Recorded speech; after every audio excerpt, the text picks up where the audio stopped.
दोस्तों नमस्कार, जसना संदेश पत्रिका में आपका स्वागत है। आज हम सती माता कालदे धाम कतरियासर बीकानेर जहाँ बाड़ी प्रांगण में हैं और यहाँ पर जो आप सामने देख रहे हैं प्रोफेसर पर्यावरण प्रेमी श्याम सुंदर जी, तो आज यहाँ प्रसाद के रूप में सती दादी के प्रांगण में जाल वृक्ष लगाया है। तो श्याम सुंदर जी आपको दो शब्द पर्यावरण के रूप में और सती माता के आदेशों पर कैसे चलें और जाल का महत्व है, जश्न आज सती माता के स्थान पर क्यों है, कैसे है। नमस्कार सर। ओम नमो आदेश, हरित प्रणाम। जो हमारे जितने भी सभी जसनाथी बहन भाई बुज़ुर्ग माताएं हैं, सबको आज के इस पावन दिन पर हार्दिक शुभकामनाएं। जहाँ तक जाड़ के पेड़ की बात है तो हमारे यहाँ तो कहावत ही है कि जाड़ जठे जसनाथ। और जाड़ का महत्व सिर्फ हम लोगों के लिए समझने और बताने की बात नहीं है। आज पूरी दुनिया में एक चीज़ को लेकर के चर्चा हो रही है और वो चर्चा ये हो रही है कि हमें हमारी जो पारिस्थितिकी तंत्र है इसको फिर से बहाल करना होगा। अगर धरती के ऊपर आने वाली पीढ़ियां हैं वो हमारी तरह सुख से जी सके, इसको अगर हमें सुनिश्चित करना है तो। और उस पारिस्थितिकी तंत्र की बहाली में सबसे महत्वपूर्ण योगदान है देशज वनस्पति का।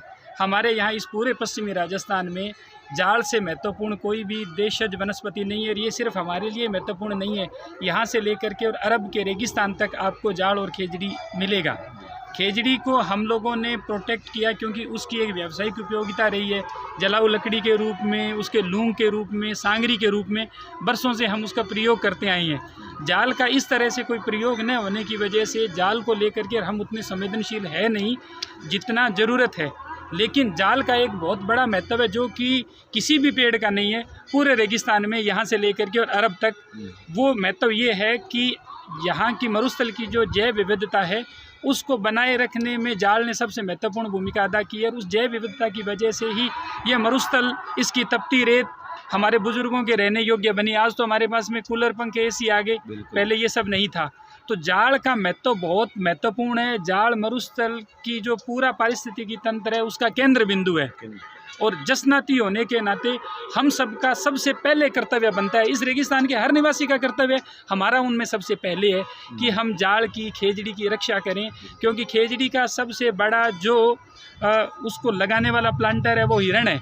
और जसनाथ जी ही एकमात्र ऐसे धर्म प्रवर्तक, एक ऐसे महापुरुष, समाज सुधारक, संत, पर्यावरणविद, कुछ भी कह लें, वे हैं जिन्होंने अपने नियमों में खास तौर पे ये नियम उनका है, मृगा वन में रखत कराई, यानी हमें हिरणों को बचाना है। तो हिरण, तो देखिए कि दो सबसे महत्वपूर्ण पेड़ है, खेजड़ी और जाल। खेजड़ी का सबसे बड़ा प्लांटर हिरण है क्योंकि उसकी बाइट का प्रेशर कम होता है। इस कारण वो जो खोखे खाता है तो उसके बीज निकल जाते हैं मींगनी में और वो एक तरह से ट्रीटेड होकर के लगते हैं। जहाँ जहाँ हिरणों के झुंड है वहाँ आपको ज़्यादा खेजड़ियाँ, उन्नत किस्म की खेजड़ियाँ मिलेगी क्योंकि नेचुरल म्यूटेशन भी उनमें होता है। तो उन्होंने पर्टिकुलर हमें मैसेज दिया कि हमें हिरणों को बचाना है। और दूसरा, उन्होंने अपने हाथ से जाल लगाया जो आज भी गोरखमाली पे खड़ा है। तो इसमें अब ज़्यादा कुछ कहने की ज़रूरत ही नहीं है। मुद्दा ये है कि हम जो जितने भी काम करते हैं उनमें से कुछ समय निकालें और 1 घंटा 24 घंटे में से 1 घंटा जाल और खेजड़ी के लिए अगर हम दें तभी हम जसनाथी कहलाने के अधिकारी है। वरना कितने तिलक लगा लें, कितनी फेरी कर लें, कितने कुछ ही कर लें, हम जसनाथ जी की शिक्षा के समीप नहीं जा सकते। इसकी उम्र है वो जाल की लगभग कितने वर्ष की होती है? जाल की उम्र 800 साल प्लस है। जाल ही रेगिस्तान का एकमात्र ऐसा पेड़ है जो सबसे ज़्यादा उम्र तक जीता है। तो ये बहुत महत्वपूर्ण है। हम देखते हैं कि जगह जगह हम टाली लगा रहे हैं, दूसरे पेड़ लगा रहे हैं। हमारी जितनी भी सार्वजनिक जगह है उनमें हमें अधिकाधिक जाल लगाना चाहिए। एक बहुत बड़ी अज्ञानता है कि जहाँ जाल होता है वहाँ सूनापन आता है। ये इतनी मिथ्या बात है कि जिसका कोई अंत नहीं है। मई और जून के महीने में जाल से अलावा कोई पेड़ ऐसा नहीं है जिसके नीचे सबसे ज़्यादा जीव जंतु मिलते हैं। तो कहाँ है सूना? सुना है नहीं सही। हाँ, एक भ्रांति भी है कि जाल नहीं लगनी चाहिए घर पे। सब जगह पुरानी परंपरा के हिसाब से लोग मानते हैं। फिर भी जसनाथ जी ने यही बोला कि जहाँ जाल है वहाँ जसनाथ। हमारे लिए जसनाथ जी से बड़े कोई गाइडिंग हमारे लिए पर्सनैलिटी नहीं है। उनके द्वारा दी गई शिक्षाएं हैं, उनसे बड़ी हमारे लिए कोई गाइडलाइंस नहीं है। और जब उनमें क्लियर है, उन्होंने अपने हाथ से लगा दिया, तो ये सारी चीज़ें तो हमारे लिए तो सोचना ही नहीं चाहिए। बिल्कुल, इन सब के बारे में हम लोग हर घर में जाल होनी चाहिए। घर घर में जाल होनी चाहिए, हमारे खेतों के किनारे होनी चाहिए। हमारी सार्वजनिक जगह कोई ऐसी नहीं होनी चाहिए जिसमें जाल न हो। तो एक जसनाती भगत को और आज के युवाओं को एक संदेश के रूप में बताएंगे भी हर व्यक्ति को प्रतिवर्ष कितने पेड़ और कहाँ स्थान में लगाने चाहिए अपनी जिम्मेवारी के? दायरे के हिसाब से? अगर हम वास्तव में हमारी जसनाथ जी की शिक्षाओं में श्रद्धा है और हम ये मानते हैं कि हमारे पूर्वज के नाते, हमारे गुरु के नाते उन्होंने दुनिया को एक नया रास्ता दिखाया 500 साल पहले, जब जीवन बहुत मुश्किल था उस दौर में। अगर हम ये बात मानते हैं तो ये हमारा पहला कर्तव्य ये बनता है कि जहाँ जहाँ भी हम लोग हैं जसनाथ जी के अनुयायी, वहाँ लोगों को ये महसूस हो कि ये जसनाथी यहाँ रहते हैं, भले ही उस गांव में एक भी घर हो। बिल्कुल। अब उस महसूस कराने का जरिया ये है कि शुरुआत खुद से करें, हमारा घर, हमारे खेत वो पेड़ों से भरे हुए हों, और उसके बाद में हम हमारे पूरे गांव को हरा भरा करें। जहाँ जहाँ भी जसनाथी गांव है वहाँ के कोई भी शमशान घाट, चाहे हम उनको बाड़ी का नाम दें और चाहे सीधा उनको हम कल्याण भूमि कहें, उन सब में हमें जितनी जगह संस्कार के लिए चाहिए उस जगह के अलावा अपने जाड़, खेजड़ी और बेरी है, उनसे हमें भरने की जरूरत है।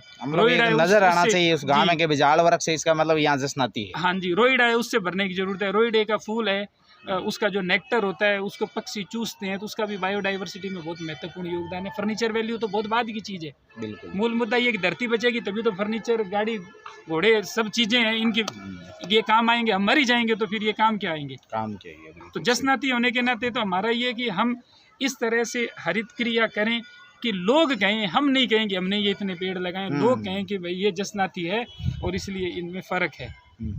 और यहाँ जो हम पौधा लगा रहे हैं इसका तो एक अलग महत्व है, क्योंकि पूरी जो हमारी जसनाथी बिरादरी है उसकी चेतना का केंद्र बिंदु है कतरियासर। तो कतरियासर में हमें जसनाथ जी की शिक्षाओं को और अधिक गहराई से समझाने की ज़रूरत है। बिल्कुल। तो आपने अभी तक कितने जाड़ वृक्ष के पेड़ लगभग लगा दिए पूरे आपके जीवन काल में? मैंने एज सच तो गणना नहीं की है, लेकिन मोटा मोटी मैं लगाना और उनकी सुरक्षा दोनों के हिसाब से देखूं तो 50,000 से अधिक मैं जाड़ के वृक्ष है वो लगवा चुका हूं या लगे हुए पेड़ों का संरक्षण करवा चुका हूं। ये मोटा मोटी वो संख्या है जो मेरे हाथ से निकले हैं। बाकी तो जो मैं निवेदन करता रहता हूं उससे प्रेरित होकर के लोग करें, उसको तो हम आकलन किया ही नहीं जा सकता। अभी भी 8,000 जाड़ के पेड़ बीकानेर में अपने पास में मौजूद हैं। अच्छा, कोई लेना चाहे तो कोई? हाँ जी, गांव में भी जाड़ के 2-2.5 हज़ार पौधे तैयार करवाए थे, उसमें तो कुछ 150 बचे हैं, वो सारे लग चुके हैं। बहुत सारी जगह हमने बीजों के जरिए भी इस बार खूब बीजारोपण करवाया था। जाड़ का वो उगे भी हैं और लोगों को बताया भी किस तरह से आपको बीज लगाना है। अभी एक जिला प्रशासन बीकानेर से बात चल रही है, अगर वो सिरे चढ़ी तो 10-15 दिन बाद में बीकानेर में हम एक जाड़ का एक वन खड़ा करना चाहते हैं। अच्छा, तो अगर पूरा इस साल अगर संभव हुआ तो बहुत अच्छी बात है, वरना निश्चित रूप से आगे तो करेंगे। कोशिश ये है कि उसे इसी साल करें हम।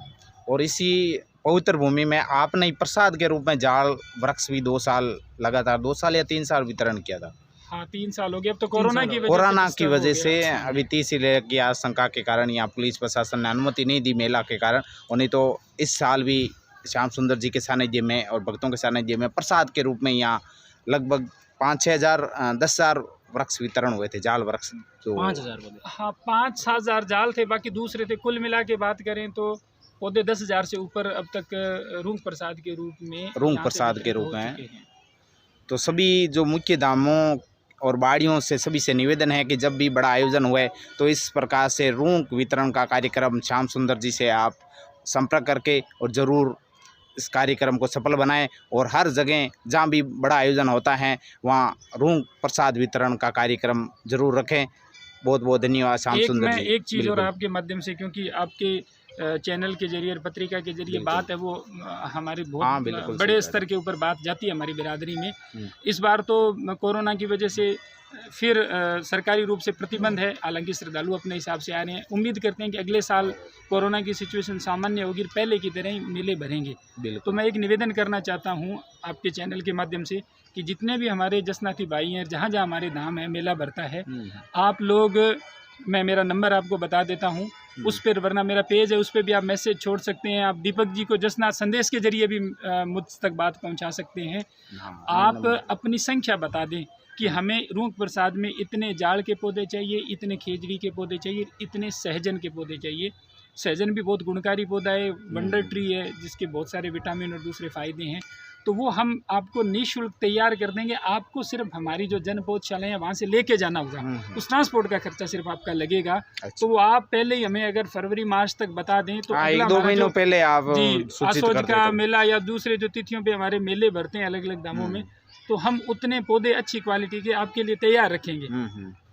तो आप उनको फिर लगाएं और इसको हम पहला अटमोस्ट प्रायोरिटी दें जाल को, खेजड़ी को, तभी जाकर जहाँ भी बड़े आयोजन होते हैं वहाँ। तो आप श्याम सुंदर जी से संपर्क कर सकते हैं, इनके नंबर आपको यहाँ डिस्क्रिप्शन में मिल जाएंगे।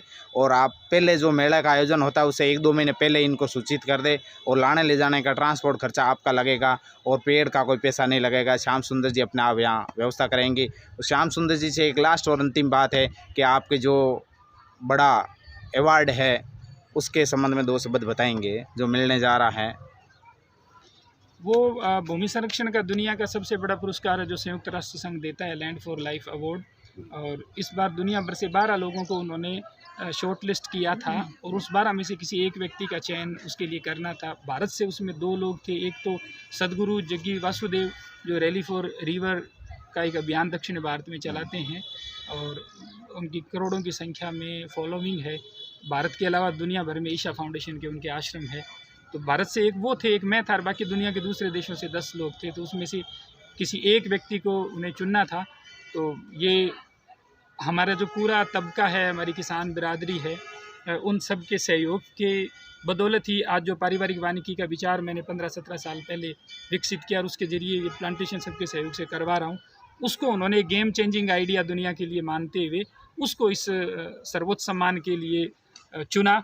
और मैं तो ये मानता हूँ कि ये विचार भी अगर मैं जसनाती परिवार में पैदा नहीं हुआ होता तो मेरे मन में नहीं आता। बिल्कुल, क्योंकि बचपन से ही मैंने जिस तरह से मेरी दादी के माध्यम से, माँ के माध्यम से, जिस तरह से मैंने जसनाथ जी की शिक्षाओं के बारे में सुना और जो एक संवेदना घर के स्तर पे मैंने महसूस की एक जसनाती परिवार का हिस्सा होने के कारण, उस संवेदना ने मुझे प्रेरित किया।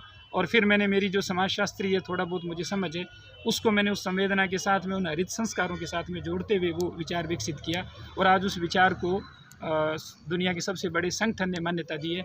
तो ये मैं तो ये मानता हूँ कि ये हमारे जो जसनाथ जी हैं, हम उनको दादा कहें, गुरु कहें, दोनों ही रूप में वो हमारे लिए प्रेरणा पुंज हैं। उनकी शिक्षाओं का ही प्रतिफल है। तो ये श्रेय जो है वो उस बीज को ही जाता है। आज वो वृक्ष बन गया इसलिए दुनिया देख पाई है। बिल्कुल। तो श्याम सुंदर जी ने बहुत ही सुंदर विचार रखा था और जो आपको मिल रहा है पूरे वर्ल्ड में, पूरे विश्व में, जो जसनाथ जी का नाम आज पूरे विश्व में होगा। और उसके संबंध में यदि कोई 2 शब्द वहाँ बोलने का भी मौका मिलेगा तो श्याम सुंदर जी बहुत ज़रूर जसनाथ जी महाराज का या इस जाल वृक्ष का महत्व बताएंगे।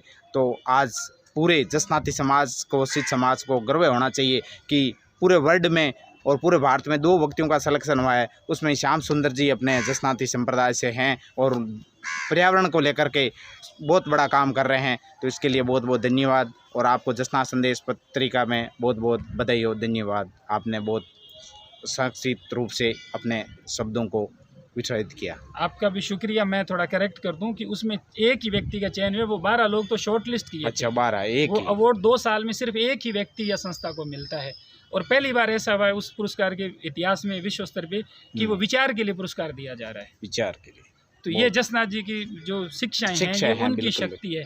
तो हमें इसके माध्यम से ये समझने की जरूरत है कि जसनाथ जी है वो उन शिक्षाओं में निहित हैं, निहित है, बिल्कुल, ना कि किसी मंदिर में निहित है, वो शिक्षाओं में निहित है। शिक्षा में उन शिक्षाओं में वो शिक्षा मिली इसलिए थे आज अवार्ड मिला।